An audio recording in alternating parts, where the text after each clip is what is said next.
E nós continuamos aqui o seu Hora 10, não com notícias, mas com análise.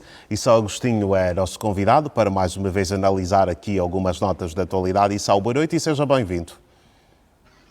Boa noite, Dorivaldo. Boa noite também aos amigos da TPA e creio também boa noite ao colega Wellington. E Sal, vamos contar também, como já aqui tivemos a oportunidade de ouvir a saudação, o Wellington Calazans, que também vai estar connosco aqui para análise das notas da atualidade. Mas daqui a pouco vamos também juntar o Wellington à nossa conversa, mas vamos mesmo começar então. Ali está o Wellington. Wellington, boa noite e seja igualmente bem-vindo aqui à hora da exibição da noite. Boa noite, Dorivaldo Aleixo. Boa noite, Sal, e a você assistindo a TPA Notícias. Um prazer estar aqui de volta. Vamos então fazer o habitual exercício nesta hora. E Sal, olhando para aquilo que está a ser o cenário, tudo está já montado para que amanhã o Presidente da República de Angola eleito, João Lourenço, tome posse e a Vice-Presidente Esperança Costa também. Mas olhando de forma genérica para aqueles que serão os desafios da diplomacia externa de João Lourenço neste seu segundo mandato, quais são alguns que podemos aqui elencar?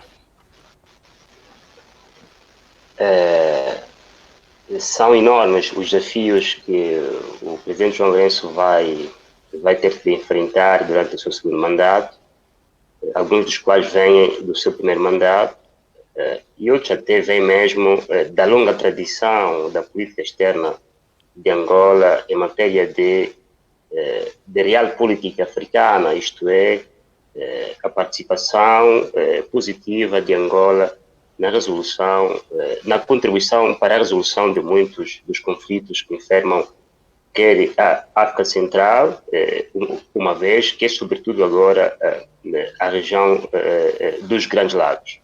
E para elencar um desses desafios é, por exemplo, a questão da defesa, como ele já fez em junho do ano passado, numa reunião que ele participou no Conselho de Segurança das Nações Unidas sobre a necessidade do fim do embargo de armas que pende sobre a República Centro-Africana desde 2013, que ele, como disse, defendeu o seu fim.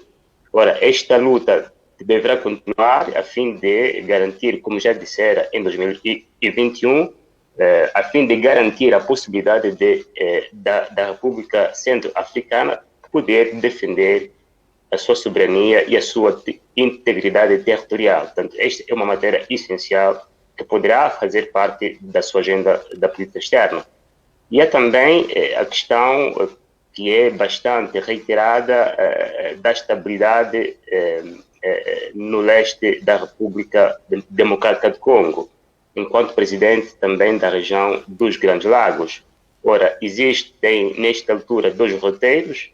De um lado, o roteiro de Luanda, que é um roteiro mais diplomático, isto é, um roteiro que visa a solução diplomática do conflito que opõe a RDC e o Ruanda, e do outro lado existe o roteiro de Nairobi, que se havia comprometido de enviar para aquela região uma missão militar.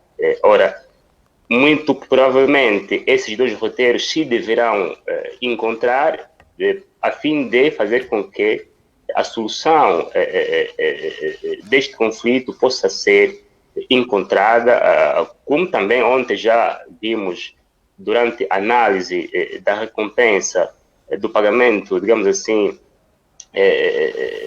da indemnização do Burundi,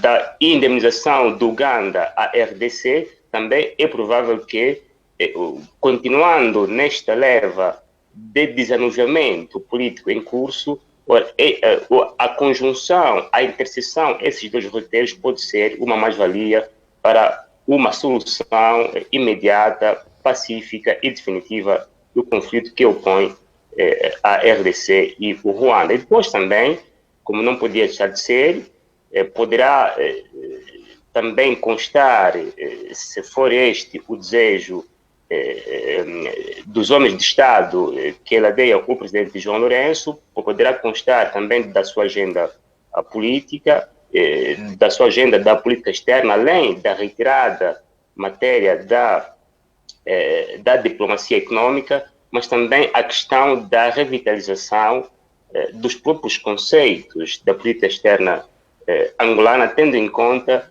os desafios internacionais modernos, tendo em conta essa nova conjuntura internacional moderna, onde os dois blocos se gladeiam pelo domínio das relações internacionais. Ora, Angola, de certa forma, já se alinhou neste conflito, não alinhando-se, mas também o não alinhando-se é um alinhamento que Angola fez. Ora, este não alinhamento enquadra-se no que eu designo por balança de poder. Ora, estes elementos são essenciais, quer o elemento da balança do poder, quer o elemento do multilateralismo ou do multipolarismo das relações internacionais, são elementos essenciais que devem passar a constar da nossa agenda política, até mesmo do nosso debate público cotidiano, porque são elementos que conformam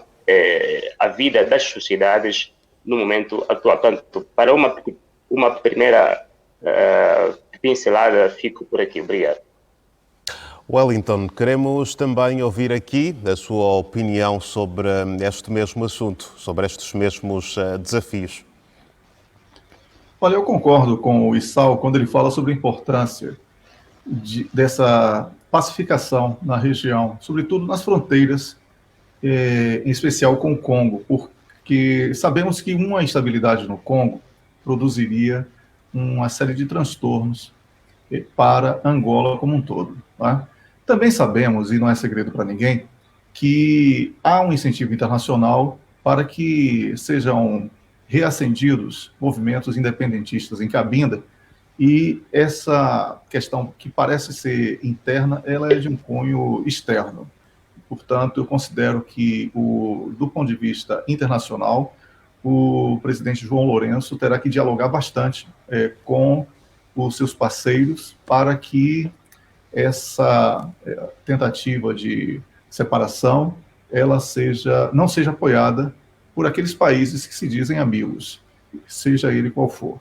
Porque, Dorivaldo, nas relações diplomáticas existe muito teatro, e sabemos também que muitos países que se dizem amigos, eles cobram sucesso, mas trabalham contra.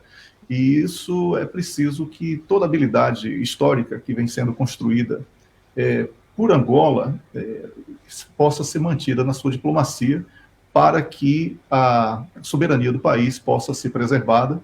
Esse estatuto que Angola adquiriu de ser um país com o know-how de promoção da paz possa ser estendido aos países, sobretudo da região, e o presidente João Lourenço vai encontrar um campo fértil nesse momento de crise internacional, porque o continente africano passa a ser visto pelos países, sobretudo aqui da Europa, como um destino indispensável diante da crise em que todos eles estão mergulhados.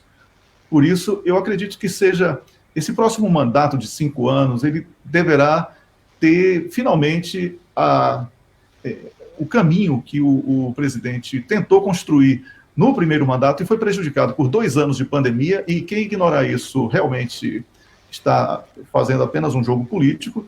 E também o primeiro ano que foi marcado por uma questão interna, inclusive partidária, do MPLA, de combate à corrupção, que é uma agenda extremamente amarga, mas que, do ponto de vista internacional, ganhou um protagonismo positivo, melhorando a imagem de Angola, o respeito do mundo em relação a Angola como um país que busca o melhor caminho nas relações comerciais, empresariais e também na condução do país como um todo. Então, Dorivaldo, sabemos que as oportunidades surgem também para alguns países quando há instabilidade em outras áreas do planeta. Então, nessa tensão geopolítica, o continente africano é um destino que vai ser muito visado por muitos países, não só os europeus, mas principalmente os europeus. E Angola conseguiu consolidar uma base muito sólida para poder receber investimentos, parcerias e finalmente conseguir implementar uma agenda de prosperidade que foi sempre o objetivo maior do presidente reeleito João Lourenço. Isao, a nível de parcerias estratégicas, qual é a sua avaliação destes primeiros 5 anos de governação de João Lourenço e para onde é que espera que as parcerias também se redirecionem durante os próximos 5 anos de governação? Bem, penso que, do ponto de vista das parcerias estratégicas, do que eu saiba, não foram construídas algumas durante o seu primeiro mandato. Houve sim uma consolidação das que já existem com o Brasil, com a África do Sul, porque também são os principais estados com que Angola tem relações comerciais, que na importação ou até mesmo importação de bens. Agora, do ponto de vista da construção de novas parcerias, e porque também o segundo mandato dos presidentes, no geral, é caracterizado pela construção dos seus legados, isto é, o que João Lourenço quer ser, como quer ser recordado na história como chefe de Estado, do ponto de vista da sua política externa. Uma das matérias que neste segundo mandato pode ser avaliado, tendo mesmo em conta essa questão do multilateralismo ou do multipolarismo nas relações internacionais, é, por exemplo, a adesão de Angola em algumas organizações bastante importantes, como a questão dos BRICS, né? Angola tem todo o potencial de ser membro de pleno direito dos BRICS e, a partir daí, poder contribuir para a definição de um orientamento político conciso, incisivo e assertivo nas relações internacionais. Isto é um desafio que eu lanço ao presidente João Lourenço e à sua equipa de política externa, mas também do ponto de vista das relações, que eu designo relações pan-africanas e inter-africanas, e um bocado a deixa do Tratado de Abuja de 1991, que estabeleceu os parâmetros sobre a integração africana. Também um outro desafio é a possibilidade ou a necessidade de começarmos a pensar em novos formatos de Estados africanos, isto é, Estados regionais. Eu proponho Estados regionais, isto é, a SADC pode se constituir num Estado regional da SADC, com prerrogativas bastante importantes em questões, por exemplo, de representação política, parlamentar, ou até de aprovação de linhas políticas ou até econômicas em matéria fiscal ou monetária que sejam comuns entre os Estados-membros. Ora, esses Estados regionais africanos, Estado regional africano da SADC, Estado regional africano da CEEAC, Estado regional africano da CEDEAO e por aí além, pode ser uma resposta até para a resolução de muitos dos problemas que nós temos em termos de integração pan-africana, em termos de maior colaboração e até de partilha de experiências entre nós, os africanos. Isto é bastante importante porque esta união do tipo et pluribus unum é que está na base do desenvolvimento de muitas sociedades. Podemos ver aqui a questão da própria União Europeia, que não é mais do que senão um Estado regional europeu ou o Estado Federal dos Estados Unidos. É uma aglomeração de vários Estados que se uniram e passaram a ser potências mundiais. Ora, esta união de Estados africanos, não tanto ao nível pan-africano, mas ao nível regional, é fundamental para o desenvolvimento, para a reafirmação do nosso continente. Depois, pode ser até bases para uma futura criação, como sonhou Kwame Nkrumah, dos Estados Unidos de África. Portanto, existem aqui várias possibilidades do presidente João Lourenço deixar uma marca bastante patente na história de Angola, na história de África, se for usado na sua política externa e sair um bocado do tudo do mesmo, né? Quer dizer, não podemos continuar a fazer uma política externa que seja tudo do mesmo. É preciso inovar, porque também o mundo exige esta necessidade de inovação. E para concluir, em relação, por exemplo, à questão do desenvolvimento econômico, um dos exemplos que nós podemos seguir, e muitas vezes não seguimos com a devida atenção, é a emergência da China. A China emergiu graças ao desenvolvimento da sua tecnologia, da ciência, da participação das academias no desenvolvimento da ciência. A região de Wuhan, onde emergiu o Covid, é uma das maiores cidades acadêmicas com um fulgor bastante interessante no desenvolvimento da ciência. Angola precisa também apostar nisso, no desenvolvimento da ciência, da tecnologia, porque isto é o que está na base, como dizia também o presidente Xi Jinping, é o que está na base do desenvolvimento de muitas sociedades. Portanto, há aqui um conjunto de desafios que podem ser abraçados para dar, digamos assim, um maior ímpeto à política externa e que possa contribuir ao bem-estar dos angolanos. Eu vou agradecer a presença dos dois, pela vossa disponibilidade mais uma vez aqui no Hora 10, edição da noite. Ao Issao, nós vamos dizer até uma próxima oportunidade, mas ao Wellington até mais daqui a pouco, pois ainda temos assuntos para analisarmos. Obrigado, bom trabalho. Um abraço. Até já. Até já. Seguimos, vamos ainda na atualidade internacional falar aqui também sobre as eleições na Suécia, pois o governo liderado pelo social-democrata é derrotado nas eleições legislativas da Suécia e cederá assim a condução daquele país nórdico a 4 partidos da direita: democratas suecos, moderados, democratas cristãos e liberais, que conquistaram 176 assentos no Parlamento contra 173 assentos da centro-esquerda, que deixa o poder.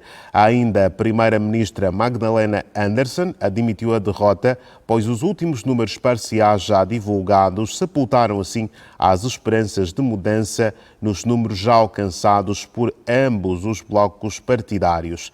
E para falar um pouco sobre esta derrota social-democrata na Suécia, vamos voltar aqui a conversa com o jornalista Wellington Calazans, que está em Estocolmo, na Suécia, e é a Wellington que vamos estender mais uma vez o nosso boa noite, renovando apenas aqui a saudação. Wellington, foi uma disputa renhida, podemos assim dizer, com apenas 2 assentos de vantagens para o novo governo. Mas a pergunta que eu lhe faço mesmo é: o que é que podemos esperar, ou o que esperar de um governo eleito com uma margem tão reduzida? Mais uma vez, boa noite, Dorivaldo, e a você assistindo à Hora 10 aqui da TPA Notícias. Boa noite. É isso. Muito exercício político e muita habilidade política. É o que será exigido. Porque, como você mesmo colocou, com essa margem pequena, que aparentemente é de 3 assentos, né, 176 a 173, mas quem tiver menos de 175 perde o governo. Então, são 2 assentos apenas, porque na medida em que um perde, o outro ganha. Então, fica aí essa disputa matemática para desafiar quem gosta da disciplina. Então, como eu falei, muita habilidade política, porque, primeiro, o partido mais votado do bloco não poderá indicar o primeiro-ministro. Os liberais e também os democratas cristãos dificilmente permaneceriam no mesmo bloco, caso esse velho democrata, né, que é o democratas suecos, indicassem o primeiro-ministro. Então, aí, mesmo estando à frente dos moderados, eles não vão indicar o primeiro-ministro, ficando na responsabilidade dos moderados essa indicação. Segundo, porque tanta incompatibilidade na agenda política entre os partidos do bloco vencedor, que é o bloco de direita, e uma oposição com uma margem tão curta de assentos a menos no parlamento, qualquer movimento em falso poderá ser suficiente para que seja apresentada uma moção de desconfiança ou confiança, a depender da interpretação. E para piorar, Dorivaldo, a população da Suécia é formada por mais de 20% de imigrantes ou descendentes de imigrantes. E o partido mais votado desse bloco vencedor é um partido declaradamente xenófobo e vai fazer parte do governo. A pressão popular poderá forçar que os próprios partidos do bloco, do novo governo, sacrifiquem os democratas suecos para que possam sobreviver politicamente no futuro. E há aqui também uma outra questão, na verdade duas em uma apenas. Como é que os suecos poderão olhar para um partido de extrema-direita no poder e depois também quais serão os principais desafios que este novo governo recém-eleito deverá ou poderá então encarar? Orivaldo, como falei, os 20,6% dos suecos que votaram nos democratas suecos e fizeram dele o maior partido desse novo bloco, Certo. certamente irão celebrar essa conquista eleitoral. É uma conquista eleitoral, né? No entanto, aí no restante da população um misto de decepção, incertezas, vergonha e até um pouco de hipocrisia entre os cidadãos. Hoje, na conferência de imprensa, a ainda primeira-ministra Magdalena Andersson, ela já declarou que as portas do social-democrata estão abertas para a união com todos os partidos, menos os democratas suecos. Em outras palavras, o sacrifício desse partido de extrema-direita já é desenhado como uma eventual válvula de escape para um discurso futuro de unidade nacional em prol do país e do povo. Mas isso é algo que ninguém ainda assume publicamente. Falando sobre os desafios, no cenário atual, marcado particularmente pela difícil situação de crescimento em queda e inflação alta, o novo governo terá muita dificuldade, Dorivaldo, de promover uma recuperação econômica. Neste caso, os partidos estarão divididos entre a necessidade de resolver as questões ligadas à política fiscal e também a necessidade de cumprir as promessas eleitorais que precisam ser atendidas com alguma urgência. As medidas extras de apoio às famílias e empresas prometidas, por exemplo, podem ser decisivas para que o povo sueco confie no novo governo e o atual contexto interno e internacional não é favorável à realização desses sonhos. Por isso, o meu prognóstico é de pressão popular contra o novo governo, que realmente estará muito pressionado pelas dificuldades que irá encontrar. Para os próximos 5 anos ou apenas para o início de mandato? Olha, Dorivaldo, o prognóstico econômico, não só na Suécia, como em toda a Europa, é de muita dificuldade para os próximos 10 anos. Então, Certo.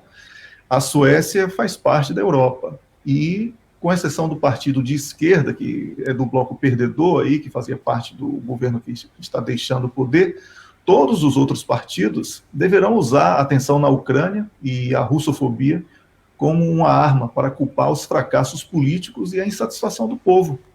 A Suécia, Dorivaldo, é um país que abriu mão da indústria nacional e viu a sua elite passar a investir no capital especulativo, inclusive fora do país.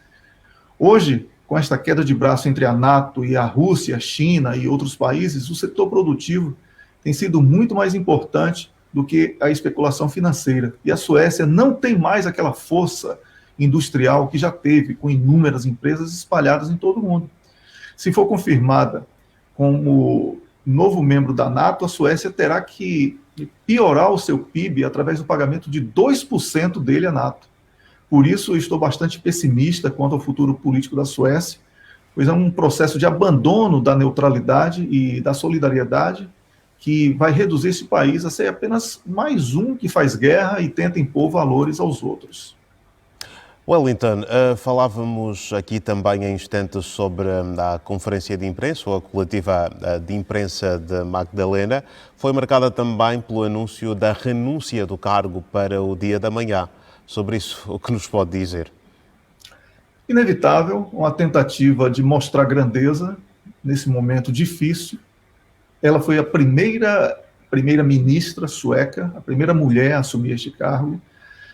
Poucos meses à frente do cargo, ela fazia parte como ministra das Finanças do Stefan Löfven, do mesmo partido, social-democrata, certo. e não teve êxito na reeleição. E certamente, Dorivaldo, ela vai ter muita pressão interna no partido no futuro para poder deixar a liderança, porque perder uma eleição com o governo vigente é algo que aqui é um pouco difícil de ser perdoado no âmbito interno.